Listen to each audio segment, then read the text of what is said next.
কাজল কোনো কমিটিতে কোনো বাণিজ্য হবে না। যদি মন মতো কমিটি না হয়, কমিটি ছিঁড়ে ফেলা হবে, এটা মনে রাখবেন আপনারা।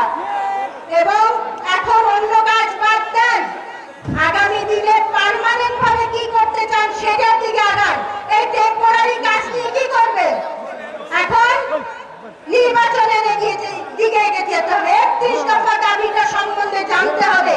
31 দফা কি, বিএনপি কি বলছে সেটা জানেন, জনগণের মধ্যে সেটা প্রচার করেন। Bus stand, micro bus stand, rail station, আমাদের কৃষক ভাইদের ওখানে সব জায়গায় এটা সম্বন্ধে কথা বলে। আমাদের 3 প্রজন্ম প্রথম ভোট দিতে পারেনি, তাদের বয়স এখন 34-35 এরকম হয়েছে। এখন আগামীতে যেটা আসছে তাদেরকে বলেন তুমি কেন বিএনপিতে ভোট দিবে, তাহলে তুমি 31 দফাটা নিশ্চয়ই ভালো করে জানো, তাহলে তুমিও প্রচার করো যাতে করে বিএনপিকে মানুষ ভোট দেয়। এখন দরকার ভোটার। বিএনপিকে জিতাতে হলে, চেয়ারে বসাতে হলে ভোটার জোগাড় করুন। দায় সারা ভাবে থাকবেন না, আর ব্যবসা পাতি নিয়ে এত অস্থির হবেন না।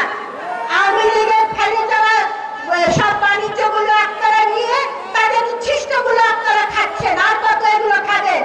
আপনারা তো জিয়ার সৈনিক, আপনারা জিয়ার সৈনিক, উচ্ছিষ্ট খায় না।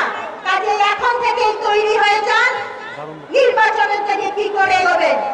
আর একটা কথা বলে দিচ্ছি, এটা খুব মন দিয়ে শোনেন, এটা একটা সতর্ক ব্যাপার বলে দিচ্ছি। আপনারা রাসেল ভাইপারের উত্তাপ দেখেছিলেন না? এখন কিন্তু আরো ভাইপার বেরিয়ে গেছে, চারিদিকে ফোসফোস করছে বিষ দেওয়ার জন্য, ওদের ফনা তুলে ঠোকর মারছে। খুব সাবধান, এটা নিয়ে নির্বাচন হয়তো বানচালও হতে পারে, বানচাল করে দিতে পারে। কাজেই এটা করে সাবধান থাকবেন। কোথাও